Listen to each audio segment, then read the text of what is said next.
Setibanya di puncak gunung, Shoyan melihat sekelompok orang bergegas menuju lembah di depan. Namun sesuatu terasa aneh. Bukankah aura mereka jelas menunjukkan bahwa mereka adalah anggota suku naga kuno? Apakah mereka dikirim oleh Xian? Tetapi bukankah suku naga sedang dilanda konflik internal antara tiga raja besar? Mengapa mereka justru menuju wilayah suku Piton Sembilan Tanah? Merasa ada yang janggal, Shoyan mengikuti mereka secara diam-diam. Di sisi lain, di markas naga kuno, seorang prajurit melapor kepada Komandan Qin, menanyakan kabar balasan dari suku Piton Sembilan Tanah.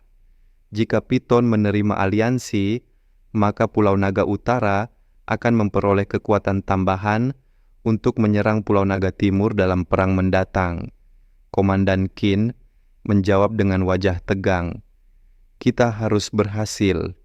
Pulau Naga Utara memiliki esensi darah ular surgawi kuno. Suku Piton Sembilan Tanah pasti tergiur. Mereka tidak akan menolak kerjasama, namun belum sempat mereka melanjutkan, Shoyan muncul di depan rombongan dan memaksa mereka berhenti. Pertempuran singkat pun tak terhindarkan, namun jelas Shoyan jauh lebih unggul. Dengan tekanan energi yang membuat tubuh mereka gemetar, Shoyan bertanya, "Kalian, utusan dari Pulau Naga Utara, Selatan, dan Barat, bukan?" Komandan Qin terkejut. Bagaimana bisa manusia seperti ini mengetahui rahasia klan naga? Saat dia berusaha mengelak, Shoyan menekan titik darah di tubuhnya. Aliran darah mulai merembes keluar. Dalam 5 menit kau akan kehabisan darah. Bicara atau mati. Akhirnya, Komandan Qin menyerah. Dia mengaku, suku naga kuno sedang mengalami perang saudara. 3 pulau naga bersekutu untuk menggulingkan Pulau Naga Timur. Namun, usaha mereka gagal karena bangkitnya Kaisar Naga baru, yaitu Xian. Shoyan bertanya lagi, nadanya dingin. Untuk apa kalian mendatangi suku Piton Sembilan Tanah? Qin menjawab gemetar, untuk membentuk aliansi, guna menghancurkan Pulau Naga Timur. Shoyan mengepal tinju, matanya memancarkan amarah. Para naga itu, kebanggaan klan kuno, malah mencari dukungan luar untuk mengkhianati darah mereka sendiri. Dan saat didesak lebih jauh, Komandan Qin mengungkapkan satu fakta yang membuat Shoyan hampir meledak. 3 raja juga mengundang suku Phoenix kuno. Mereka bahkan berencana menangkap Kaisar Naga dan menyerahkannya kepada klan Phoenix. Nama Xian langsung membuat aura Shoyan berubah gelap. Medusa dan King Lin yang ikut bersamanya pun terperanjat. Medusa bertanya dengan cemas, apakah kita harus segera pergi menyelamatkannya? Namun Shoyan menahan diri. Belum. Selama para ahli Phoenix dan Piton tidak bergerak menuju Pulau Naga Timur, Xian masih bisa bertahan. Tugas kita hanya menunda mereka. Setelah memperoleh semua informasi, Shoyan menyegel rombongan itu dan melempar mereka ke dalam retakan spasial. Jika mereka selamat atau tidak, biarlah itu ditentukan oleh keberuntungan. Shoyan dan kelompoknya melanjutkan perjalanan menuju 9 musim semi tenang. Tak jauh dari wilayah suku Piton, mereka menemukan markas bawah tanah raksasa, dipenuhi ular-ular raksasa, jauh lebih besar daripada yang pernah ditemui Medusa di sukunya. Menyadari adanya beberapa ahli ranah Banseng, Shoyan menyuruh semuanya menyembunyikan aura. Ketika mereka mencapai bagian terdalam, sebuah jurang hitam terbentang, dikelilingi angin dingin dan aura gelap yang bisa membekukan doki seseorang. Hanya Shoyan dan Medusa yang dapat mendekati lokasi itu. Shoyan karena api surgawinya, Medusa karena darah ular kuno di tubuhnya. Shoyan menyelimuti tubuhnya dengan api surgawi dan menyelam ke dasar danau.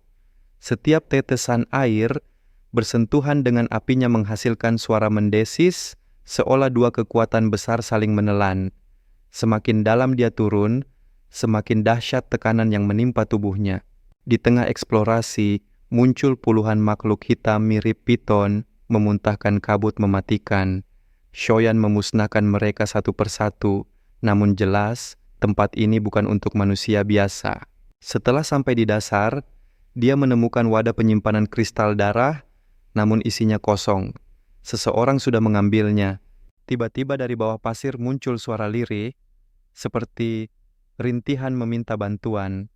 Shoyan melihat sosok kurus kering, kulitnya menempel tulang, wajahnya hampir tak lagi menyerupai makhluk hidup. Tetapi aura kekuatannya, ranah Dousheng bintang ketiga. Mengapa makhluk sekuat ini terkunci di sini? Orang itu memohon, tolong bebaskan aku, dan aku akan membuat seluruh suku Piton 9 tanah berlutut menjadi bawahanmu. Xiaoyan terkejut sembari berkata, siapa kamu?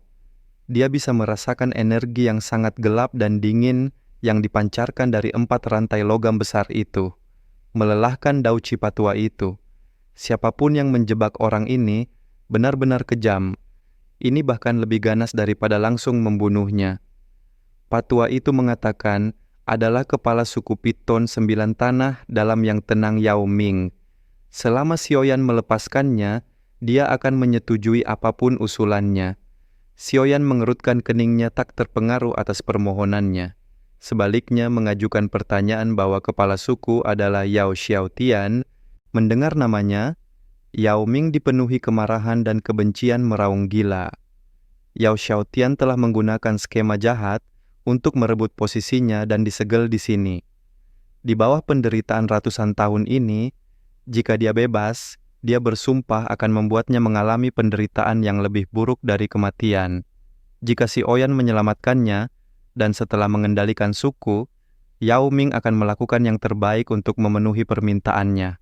Di bawah permohonan ini, Xiaoyan tidak langsung menjawab dan memilih untuk merenung. Dia juga penuh perhitungan dan kehati-hatian, akhirnya berkata tidak mempercayai Yao Ming. Tetapi dia masih punya cara agar membebaskannya, yaitu Xiaoyan menanamkan segel spiritual pada jiwa Yao Ming. Ini sebagai tindakan waspada. Jika Yao Ming berkhianat, maka Xiaoyan tinggal meledakkan segel spiritual, dan tubuhnya akan terluka parah, jatuh dalam kondisi rentan. Ekspresi Yao Ming seketika suram ini. Sama saja dia menyerahkan hidupnya pada orang lain.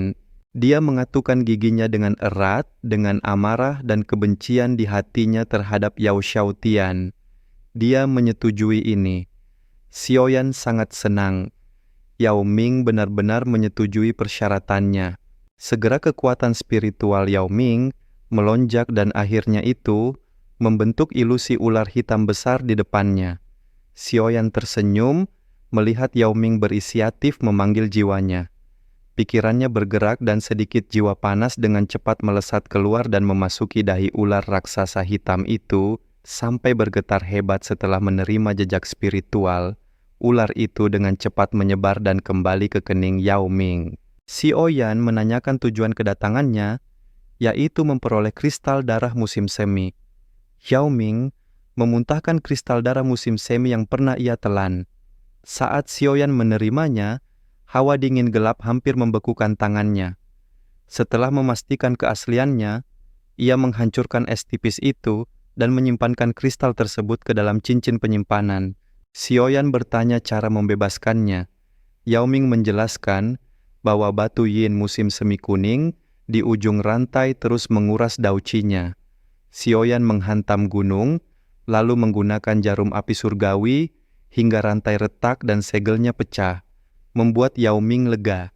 Pada saat bersamaan, Yao Xiaotian merasakan segelnya hancur dan langsung melesat ke mata air.